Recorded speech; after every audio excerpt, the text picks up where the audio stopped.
It's time for the Brouhaha Sports Show. Brouhaha Sports with award-winning sports writer Dale McKee and co-host Marshall Wood. Talking sports with the legends of the game and famous sports personalities. Brouhaha! Now to Marshall and Dale with tonight's guest. Good evening, everyone, and welcome to another edition of the Brouhaha. Marshall Wood and Dale McKee. Our chairs are squeaking a little bit, but hey, that's all right. We squeak a little bit too sometimes, don't we, Dale? Yes, we do. Yes, we do. I'm getting squeakier every year. Well, I heard, I listened to a radio game Friday night, high school football game. Yeah. And I just got carried away with the two announcers. They were describing, or one of them was describing, one of the players had thrown up on the field, and they were describing how that may have happened, like, where they ate that pregame meal. Yeah. And then they were describing the cleanup crew that went out there to clean up the mess on the field. Yeah. And I just thought it was hilarious. Have you ever listened to those guys? I have. I'll tell you, one of those guys was throwing up in a bucket up there while the game was going on. So, what did it say, throwing up? Go with that. It was a tough night, buddy. Tough night, but a good win. Yeah, that was a good win. Yes. I tell you what, we got to call this out. It's not every day. I don't know, but I want to ask you this. We're going to talk about it. You brought it up. Okay. Steve Morgan Jr., running back, Wayne County High School. Mm-hmm. Have you ever seen did you see the game? I don't know that I've ever seen an individual. I hadn't missed a game this century. Mm-hmm. And I don't know that I've ever seen a Wayne County running back with that many yards and that many touchdowns in a game ever. Well, I know the five touchdowns is remarkable, and he got 230-something yards. A little more than that, I think. Yeah. Yeah. I mean, he was, have we ever had a running back do that? I don't know, but we've had some. I'm just trying to check back. Just think of all the great running backs that we've had up there. And we've had quite a few, and I still think that. You go back to your Waynesboro Central days, and of course you had several great running backs.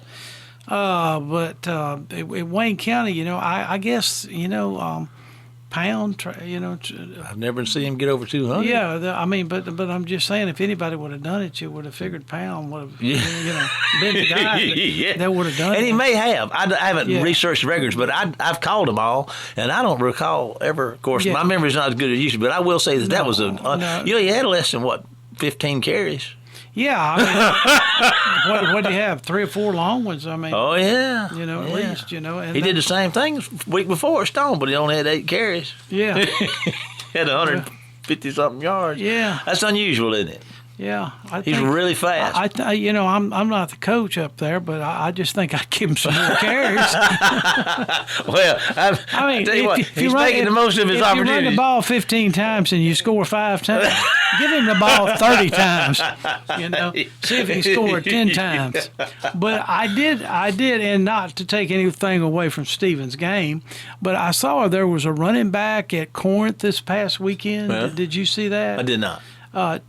10 carries, 520 yards, and 7, 8 touchdowns. Or what it was, they were doing him. So there's some, there's just some remarkable feats in high school football. There really are. I mean, they're and some of them, are never repeated. Yeah. And that's what's so amazing, But Steve comes from I think there was a Stephen Morgan that played for the first Wayne County football team. I think that's his dad. Okay, well, he scored the first touchdown in Wayne County football history. Is that right? Yes, sir. And because I remember I was researching several years ago, and I gave the whole list to Paul King.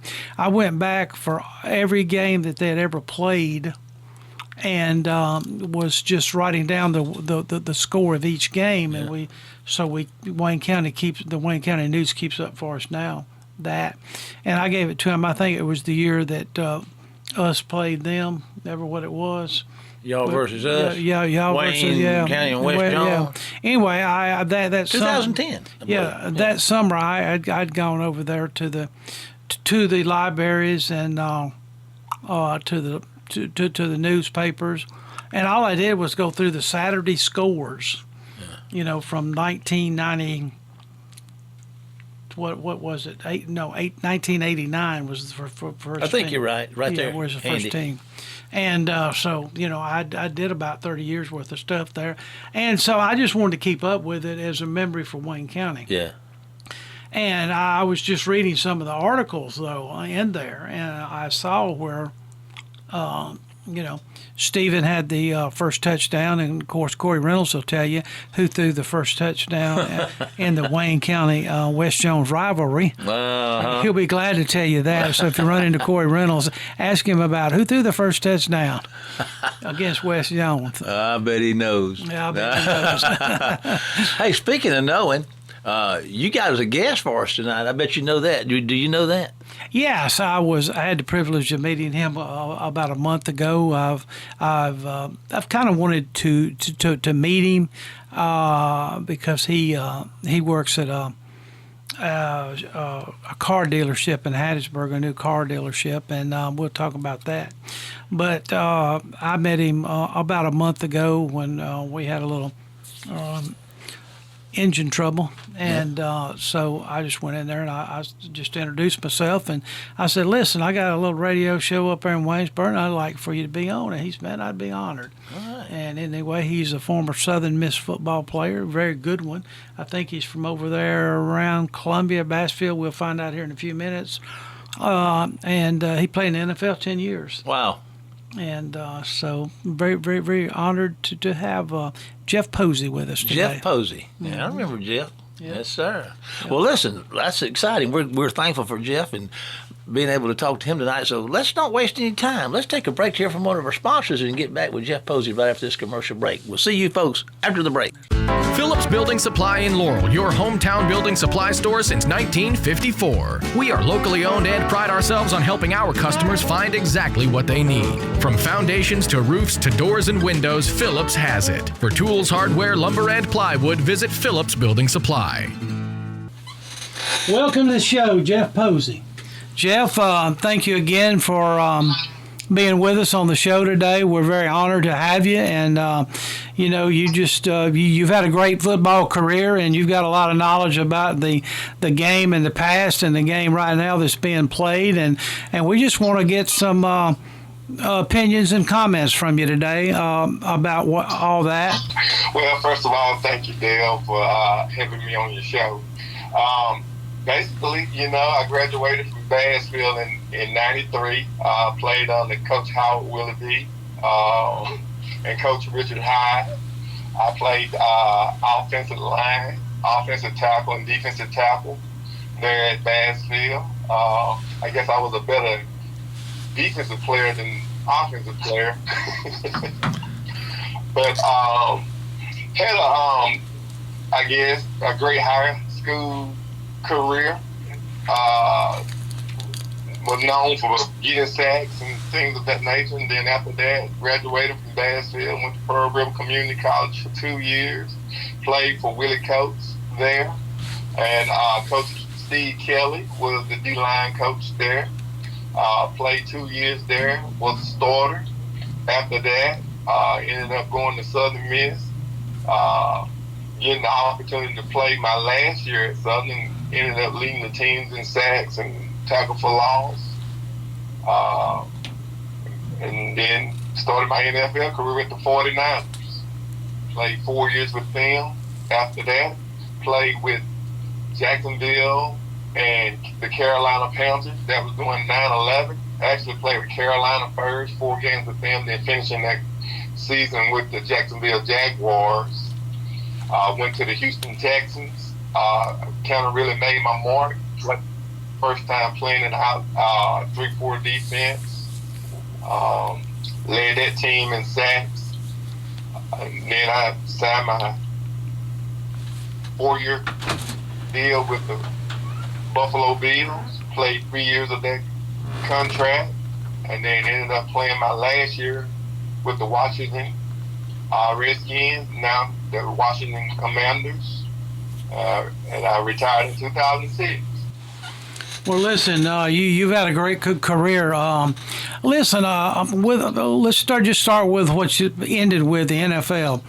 Tell me about if I know you're living around home now, and that you're working in the Hattiesburg area down there. But if you had a choice of those NFL cities that you played in, or which NFL city did you like the most?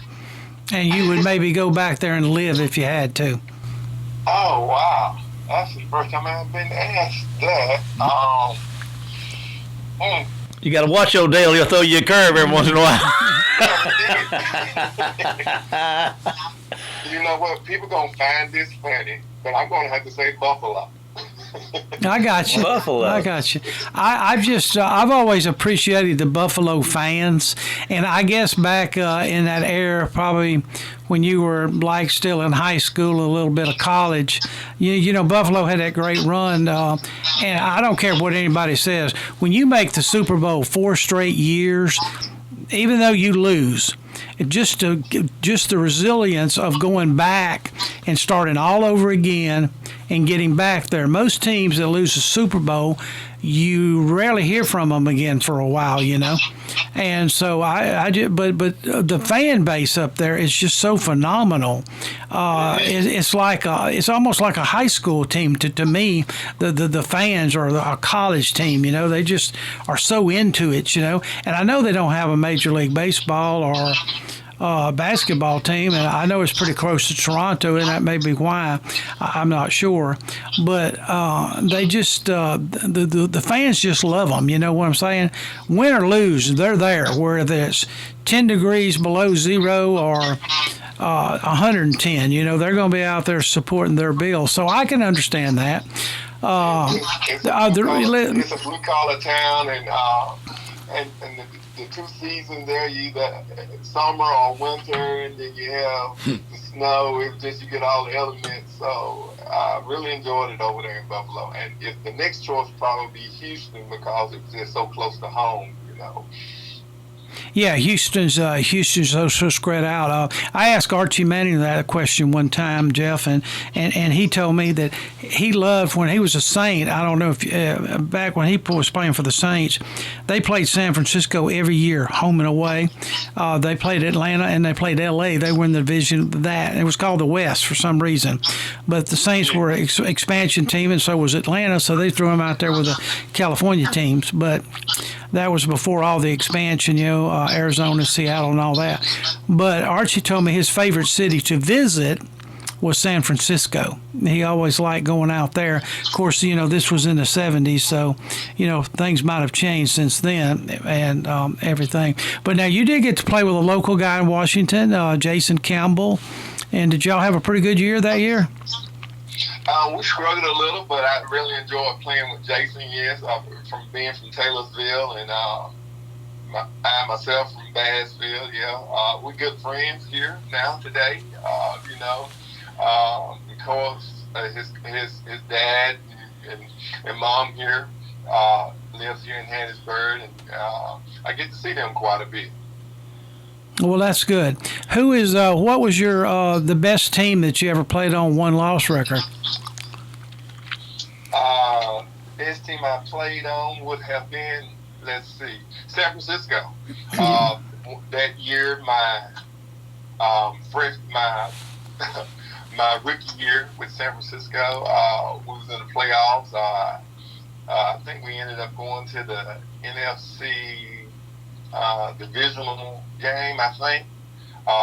So San Francisco would have been the best as far as my NFL career. And then high school, we went to always got put out in the playoffs by Peleagic or either by Philadelphia, Mississippi when I was in high school. Couldn't get by those. Well, somebody over there figured out how to get by them. Yeah. Now, was Bassfield's great success before you were in high school or after your high school days? Well, it was a little bit of both because I played for Coach Willoughby, and then, you know, in the late 80s, you they won multiple championships. Unfortunately, I did not win a championship when I was there. I got you. And then after that, Coach Mancuso came along, and I think since he's been there, I think they have won at least 10 championships since. Yeah, he's done a remarkable job over there. He's. I just remember when he was coaching at seminary, and he had some good teams there. And I think he might have won state one year over there too. Yeah, he's a great coach. He's been a winner everywhere he's been. One thing I noticed several years ago, talking about that program and that you're a part of, Jeff, was that I looked at one time and I think they had 9 players on D1 rosters at one time in the last. It was about 8 or 9 years ago. I looked at that, but that's quite a feat. Quite a feat. A lot of good athletes over there. It is. I can remember when I was coming through. One thing that Coach Willoughby and even the coaches that followed him, they taught great technique, and sometimes high schools get away from that because, with high power offense, things of that nature. But one thing that they taught was technique, and I think that contributes to D1 scholarship.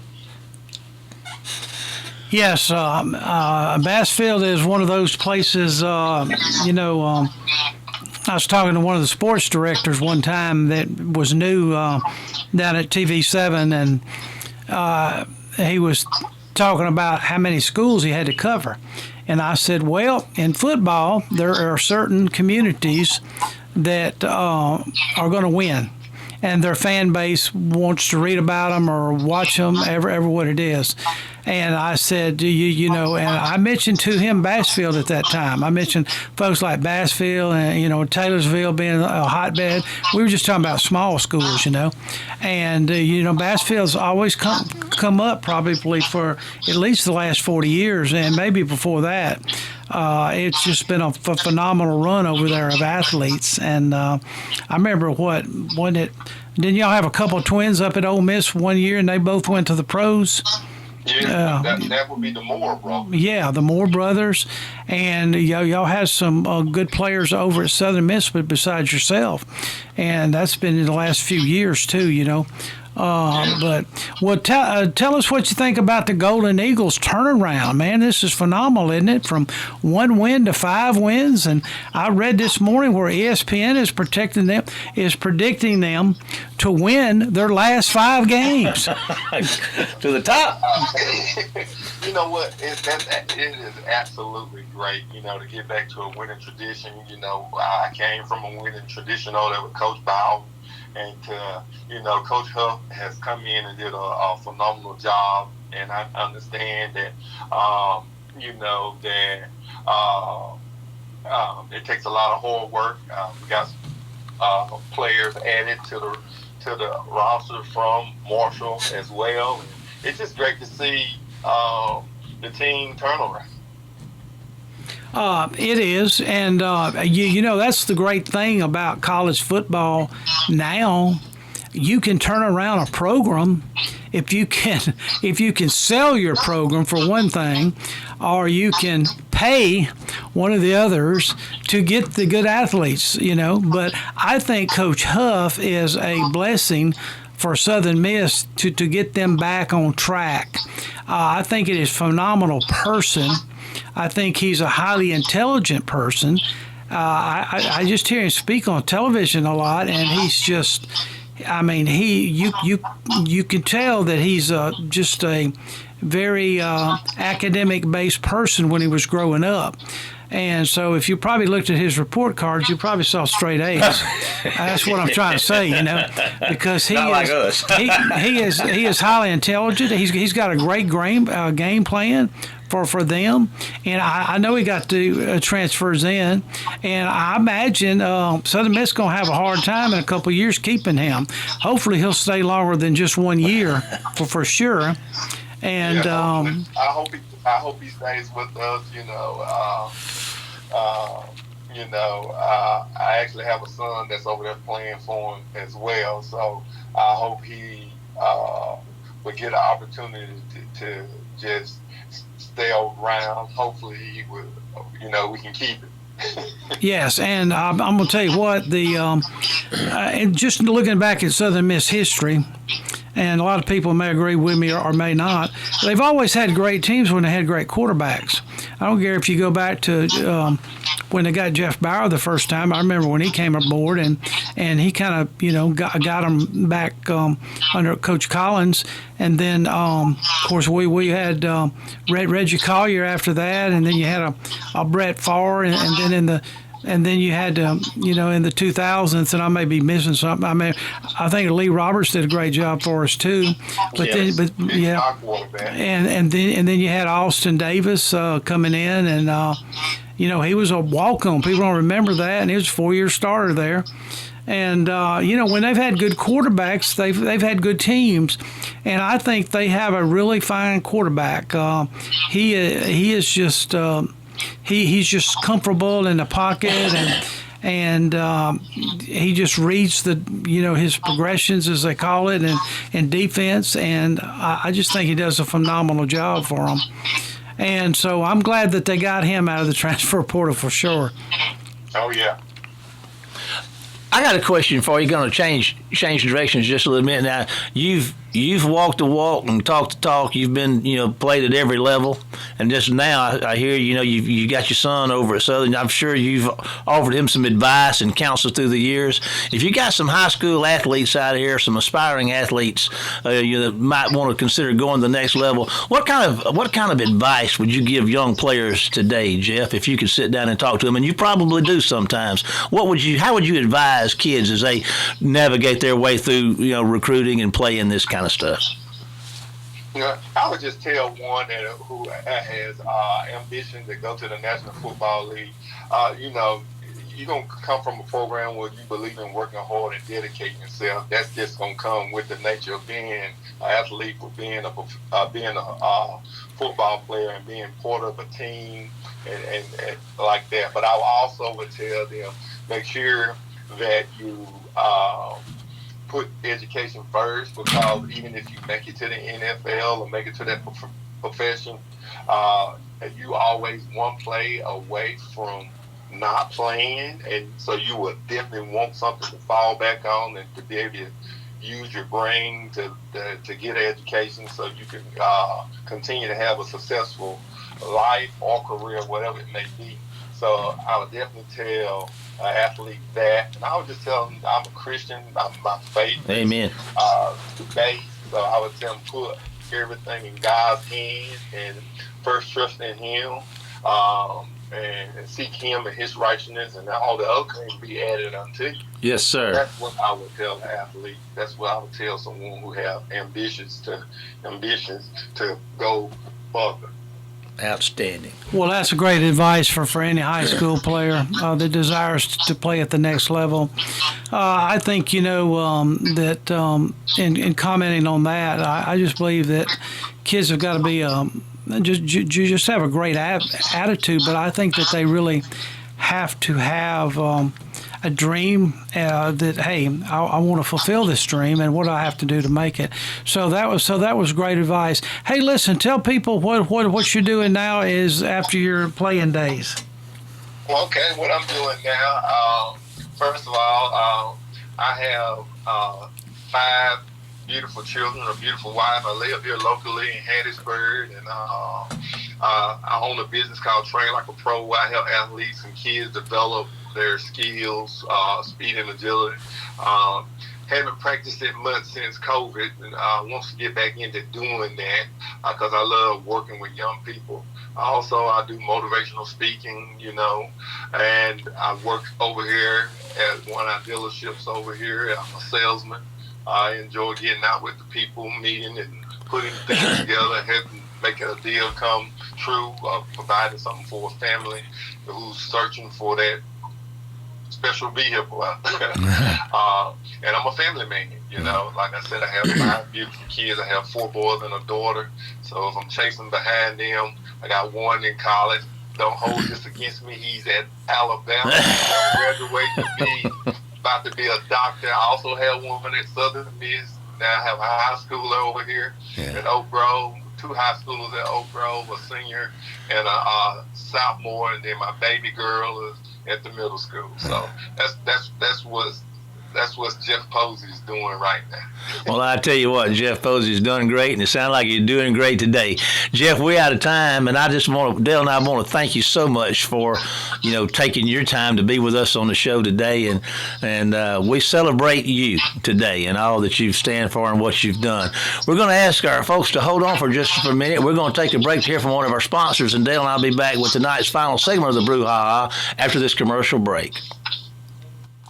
Phillips Building Supply in Laurel, your hometown building supply store since 1954. We are locally owned and pride ourselves on helping our customers find exactly what they need. From foundations to roofs to doors and windows, Phillips has it. For tools, hardware, lumber, and plywood, visit Phillips Building Supply. Welcome back, everyone, to tonight's final segment of the Brouhaha. Jeff Posey, man, that was a lot of fun. A good dude. He sure was. Yeah, a lot of fun to talk to, and he's making his mark, and he's leaving another one with his kids coming through. Oh yeah, listen, I love to hear stories about good families. Yeah. And so this was another great family. Yeah. And I think Jeff's doing an outstanding job with his kids. Yeah. Just think, you got one in Alabama going to medical school, and you got one in Southern playing football, but still, they're, he went to college, and now, it kind of breaks the chain. And I don't know about his upbringing, if anybody else in his family went to college, but it usually when some person in that family goes to college, others want to go to college too. Mm-hmm. Changing directions a little bit. I don't know if we talked about this tonight. I think it's real interesting. I've become a Scatterboo fan. I hate to admit it. Oh yeah. But Jackson Dart and the Scatterboo character are having a lot of fun. Well, they were until about the last 30 seconds. Oh yeah. Back in the day, we used to have Jim Kick and Larry Zonk. Oh man, yeah. Trying to be the Sundance Kids or Bush something like that. Sundance Kids, yeah. Well, I love both. I watch highlights. Sometimes I can't watch the game. I watch them when I can, but I watch the highlights on YouTube. And, Dart made some plays yesterday, and a lot of them were like third down plays, and third and long. And on the last drive, he had like a fourth and something, and he delivered. He did. He did it. The offense did their part, but listening to the game a little bit on Sirius Radio, the New York Giants announcers were saying our defense is pooped. They're saying they're what? They're pooped. Oh, I thought you said. Never mind. Yeah, you said they were pooped. But you said they were. He said that that the Mile High Stadium had got to them in that fourth quarter, that they played great for 3 quarters. They had plenty of energy, but in that fourth quarter, that big old bear got on their back, and they just couldn't shake it. And toward the end of the game, the announcers act like the Giant players couldn't even hardly make tackles. You point. That's the thing. That's an interesting point. And I used to be back in the day. I remember looking into that a little bit. It's been years and years ago, but that's a real consideration. They got somewhat of advantage. That oxygen gets stand. You're not used to that. Well, it's just like Ole Miss went up to Wyoming one year, and Ole Miss players said it was the worst game they had ever had because they couldn't breathe. They kept trying to get oxygen and everything else. Yeah. And you just got to be used to it. And so I'm not making excuses for the Giants in any way, because the Broncos deserve all the credit, because I think with 6 minutes to go in the game, they scored 4 touchdowns. Yeah. And that's unheard of.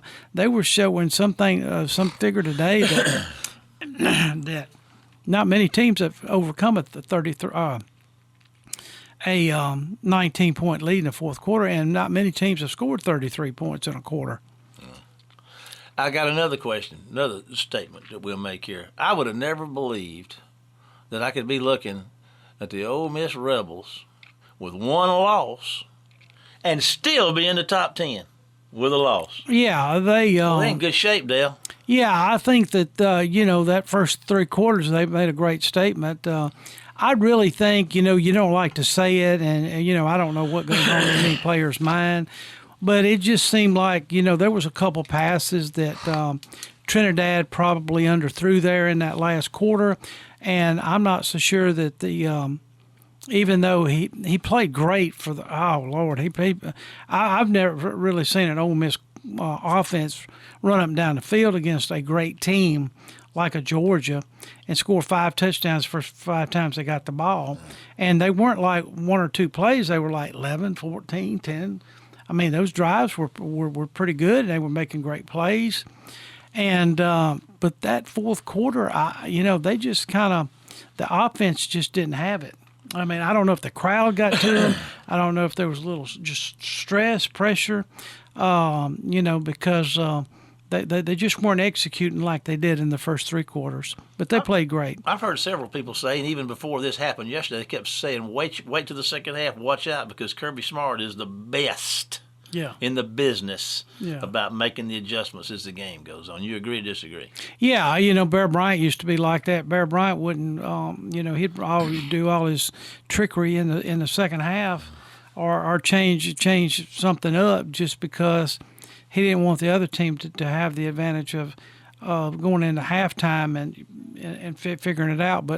But Kirby says, it's a typical day in the SEC. And it was a typical game. And poor Mississippi State lost a heartbreaker. Tough one. They could have had that game won if they could have made one more play.